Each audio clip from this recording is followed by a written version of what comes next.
Is your Hyundai Ioniq 6 key fob not working? A dead battery is the most likely culprit. The Ioniq 6 uses a CR2032 3-volt lithium coin cell battery. You'll need a small flathead screwdriver or plastic pry tool. Carefully insert the tool into the seam of the key fob to separate the two halves. Take note of the battery's orientation, positive side up, before removing the old battery. Insert the new CR2032 battery, ensuring correct polarity. Snap the case back together, making sure it's fully sealed to protect against moisture. Test the key fob to confirm it's working. Replacement kits with the tool and battery are available online for around $10.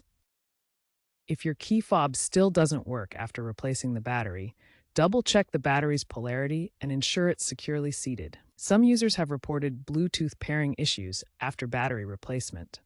Try resetting the fob through your Ioniq 6's infotainment settings. Avoid using excessive force when opening the case to prevent damage. Use a plastic pry tool for safe separation. While most issues are battery-related, a faulty circuit board could be the problem, requiring professional repair. Remember, Hyundai's warranty often covers key fob issues. Check for lifetime warranty on electrical components. For example, one Reddit user fixed the issue with a $1 battery and confirmed proper alignment. Always handle the fob carefully to avoid water damage, which can void the warranty. You can get replacement kits online or at some auto parts stores. Look for kits specified to contain the CR2032 battery type.